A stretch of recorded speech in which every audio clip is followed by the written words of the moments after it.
apresiasi juga harus positif terhadap harus diberikan terhadap tindakan sekecil apapun, kemudian mampu menumbuhkan rasa berhasil kepada anak. Wah, kamu berhasil gitu. Dan tanggung jawab seperti diberikan hewan untuk diasuh, tumbuhan untuk dirawat, sehingga tumbuh tak rasa tanggung jawab mereka. Nanti sendirinya akan tumbuh juga rasa tanggung jawab untuk mengerjakan tugas sekolah. Jadi dimulai dari yang hal-hal hari-hari dulu aja. Rawat mainan, rawat barang-barangnya gitu. Kemudian yang terakhir mampu membuat anak merasa dirinya berharga. Ya, kurang lebih dari saya itu kesimpulannya adalah berbagai banyak pendekatan belajar yang diberikan, metode-metode yang diberikan oleh sekolah, mulai dari metode Montessori, metode kuantum, dan lain-lain yang diberikan oleh oleh pendidikan di luar sana ya, oleh institusi pendidikan untuk anak-anak.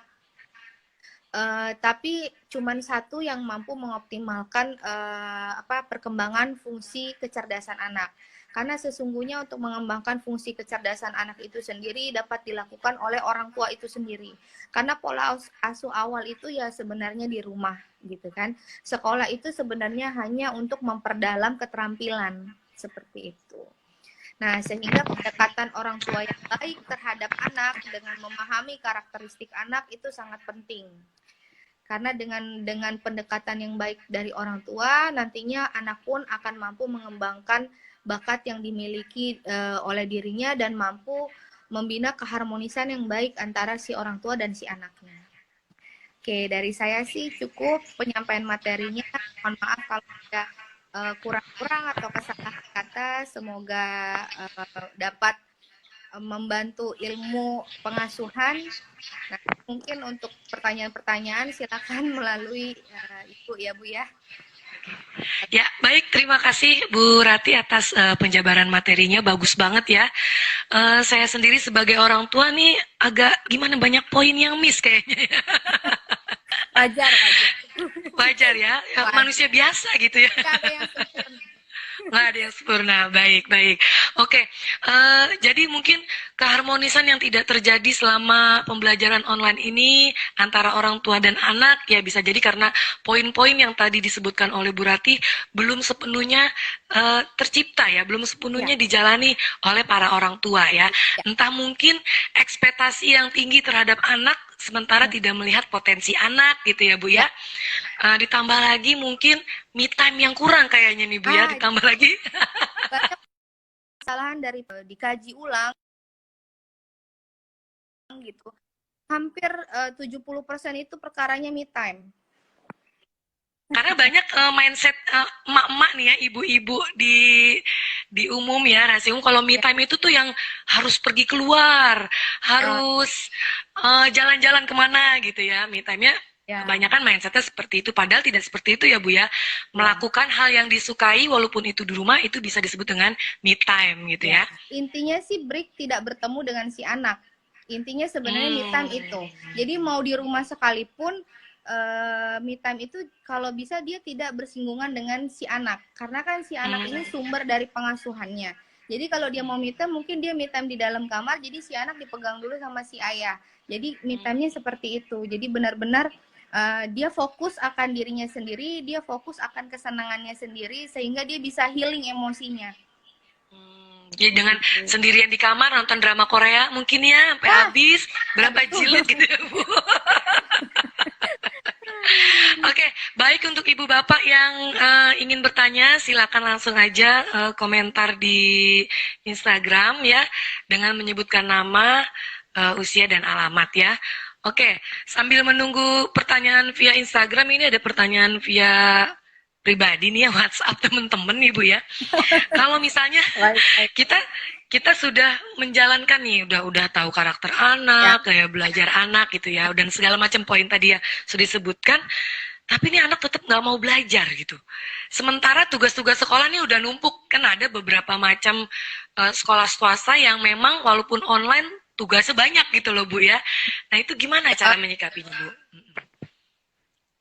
Cara menyikapi yang pertama harus mampu berdiskusi secara heart to heart dengan anaknya. Jadi kita harus mampu sama anak nih, sebenarnya kendalanya apa sih, kok benar-benar nggak mau menjalani sama sekali? Apakah gaya belajarnya yang kurang fun, atau cara penyampaian si orang tuanya yang kurang fun, atau mungkin kondisi belajarnya yang kurang fun? Mungkin dia bosen berada di dalam rumah, atau mungkin ya sudah kita ada di luar rumah ya sambil praktek keluar gitu. Kalau cuma sekedar jalan-jalan di lingkungan rumah untuk selama masa pandemi, saya rasa sih masih oke-oke aja asal mengikuti protokol yang ada ya.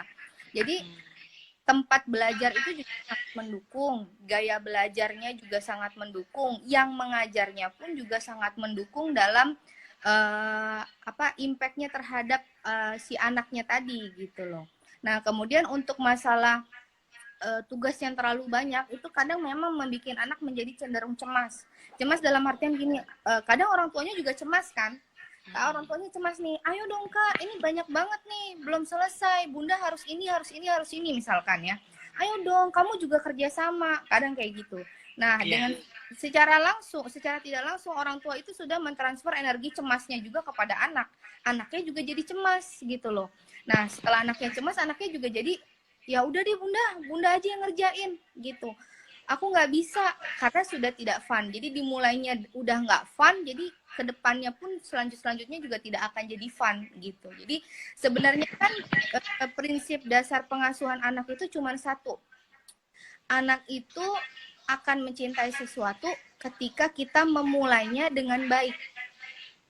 Gitu. Sama seperti gini, misalkan kita mengajari anak makan. Jika memulai mengajari makannya dengan baik, mengenalkan makanan pertamanya tuh enak sekali, dia akan senang makan seterusnya. Tapi kalau kita memulai makannya dengan disuapin, dijejelin, gak mau dijejelin, ya kan? Terus dikasih makanannya gak menyenangkan gitu rasanya. Pasti seterusnya konsep di pikirannya dia juga udah makan tuh gak enak gitu. Sama seperti konsep belajar, kalau kita mengajarinya dari awal sudah tidak fun, maka konsep di dalam pikirannya pun akan merasa, oh belajar itu tidak menyenangkan gitu. Jadi nggak heran kalau misalkan, kenapa ya Bu Rati kalau misalkan dia belajar robotik jauh lebih senang dibanding dia belajar pelajaran di sekolah. Pernah ada yang kayak gitu kan, gitu pertanyaannya. Nah, kenapa begitu? Oh, karena pertama mungkin kecerdasan dia itu lebih kecerdasan yang praktikal, bukan teoritik. Ya kan? Nah, kalau dikaji ulang lagi, kenapa dia bisa memiliki kecerdasan praktikal saja, bukan teoritik? Jawabannya adalah, yang pertama, mungkin teoritiknya kurang diasah. Yang kedua, mungkin ketika mengajarkan teoritik tidak menyenangkan. Jauh lebih menyenangkan belajar praktikal. Itulah kenapa sekolah-sekolah yang lebih bersifat sekolah alam itu anak-anaknya lebih outstanding dibanding sekolah yang stay di dalam kelas gitu. Karena sekolah-sekolah alam dia lebih ke praktikal, teori pun dikaji dikemas dengan praktikal gitu. Oh iya, Bu Ratih, boleh nggak sih kalau misalnya tadi mungkin kita udah tahu gaya belajarnya biar dia mau belajar gitu ya. Terus kalau misalnya dia nggak mau belajar juga, boleh nggak sih saat itu ya udahlah nggak usah belajar, ya udahlah kita main aja gitu. Boleh nggak sih kayak gitu? Sebenarnya gini, kalau kayak gitu kan sebenarnya kita itu kalau belajar itu sedang menerapkan disiplin juga pada anak. Disiplin dalam artian misalkan jam 8 itu waktunya kamu belajar. Ya jam 8 itu berarti kamu belajar gitu ya. Nanti selesai jam 8, jam 9 kamu misalkan boleh main. Misalkan kayak gitu. Jadi ketika kita sudah mulai seperti itu, tidak mengikuti rules yang kita bikin sendiri, itu sama aja kita sedang mengajarkan anak untuk tidak mematuhi peraturan yang sudah ada. Jadi kalau menurut saya jangan dibilang ya udah deh nggak apa-apa, kamu boleh nggak belajar, kita main aja. Kenapa nggak susah ya kak? Ya udah kita belajar yang lain. Jadi intinya tetap belajar di jam belajar, tapi tidak mengkaji hal yang dia tidak mau kaji gitu. Jadi misalkan dia lagi belajar matematika nih, tematik. Bunda aku bosen banget, aku nggak bisa nih belajar ini misalkan gitu. Oh ya udah Kak, nggak masalah. Kita belajar bahasa aja yuk Kak. Mengenal nama-nama buah dengan bahasa Inggris, mengenal nama-nama hewan dengan bahasa Inggris. Gimana tuh Bunda? Di luar aja Kak. Kita tinggal tunjuk mobil tuh Kak, mobil apa Kak? Car gitu ya. Jadi kita kemas dan kita kaji dengan fun, dan tidak membahas yang memang sedang dia tidak mau bahas, tapi konsepnya tetap belajar. Jadi bukan bermain. Jadi nggak kita bilang ya udah deh kamu main aja, ya udah kamu istirahat aja. Nah itu kalau sekali kita terapkan hal itu akan keterusan terus-terusnya. Gitu. Jadi tetap harus ya harus dikondisikan belajar ya Bu ya. Iya, jadi untuk menerapkan disiplin dan kemandirian itu perkaranya konsistensi. Jadi harus konsisten.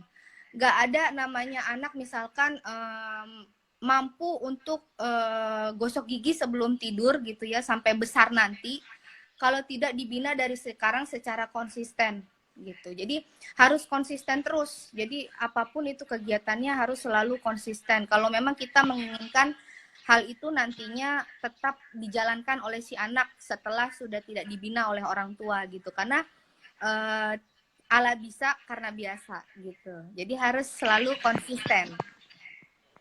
Baik, ini ada dari WA nih ya Bu ya, dari Ibu Dewi di Pamulang. Dia menanyakan, apa dampak terlalu banyak menuntut pada anak? Oke. Langsung dijawab nih. Langsung dijawab aja. Oke. Dampak terlalu menuntut pada anak itu banyak. Banyak dampaknya itu sangat banyak sekali terhadap psikologis anak, terlebih terhadap emosionalnya anak gitu. Karena terkadang kita lihat-lihat dulu nih apa yang kita tuntut itu anak mampu kerjakan atau tidak. Ketika anak tidak mampu mengerjakan apa yang kita tuntutkan dan kita tetap menekankan hal itu kepada anak, itu akan terjadi frustasi terhadap anak itu sendiri. Karena gini, kita membahas dulu tumbuh kembang anak ya. Anak itu tumbuh kembangnya pertama itu kan dia membina rasa percaya terhadap lingkungan. Percaya enggak nih saya sama lingkungan ini? Apakah lingkungan ini baik untuk saya dan seterusnya dan seterusnya. Kemudian setelah membina rasa percaya dia akan melampaui tahap aktualisasi diri. Aktualisasi diri dia harus menunjukkan pada dunia kalau dirinya itu mampu. Jadi suka lihat kan anak-anak kalau suka sok tahu banget sih ini anak gitu ya. Itu sebenarnya bukan sok tahu, dia lagi menunjukkan aktualisasi dirinya gitu ya. Nah, jadi ketika dia sedang menunjukkan aktualisasi dirinya, sedang berada di tahap itu, kemudian orang tua menekankan terus, menuntut terus, maka aktualisasi dirinya itu akan gagal. Gagal dalam artian dia merasa saya belum mampu, tidak mampu mungkin dalam pikirannya dia, saya tidak mampu nih untuk menunjukkan orang tua saya kalau saya bisa. Saya tidak mampu nih untuk membahagiakan orang tua saya. Itu yang ada di pikiran dia tuh sudah sejauh itu. Walaupun menurut kita itu sepele gitu kan. Tapi perasaan seorang anak itu pola pikiran, pola kognitif berpikirnya itu belum sedekil orang dewasa ya. Itu yang ada di dalam pikiran anak. Oke, baiklah. Mereka sudah memasuki masa dewasa awal ya, sekitar usia 20 tahun. Nah, itu mungkin mereka sudah mulai detil pemikirannya. Oke, nih pertanyaan selanjutnya ya Bu Rati. Dari Ibu Ira di Cinere nih ya, dia menanyakan bagaimana cara menjawab pertanyaan anak yang belum usianya gitu loh. Anak-anak kreatif kan biasanya suka bertanya macam-macam karena kita nggak tahu jawabannya gitu ya Bu ya. Nah itu gimana caranya? Contoh pertanyaannya seperti apa? Misalnya anak umur 8 tahun misalnya ya. Ibu Dedek dari mana? Kayak gitu. Nah itu kan kayak edukasi seks gitu ya. Kita menjelaskannya gimana gitu loh Bu. Ya, selagi dia masih kalau membahas masalah seksual gitu ya, sex education gitu ya, selagi dia masih belum memasuki masa pubertas, mungkin masih bisa diberikan jawaban-jawaban yang ambigu.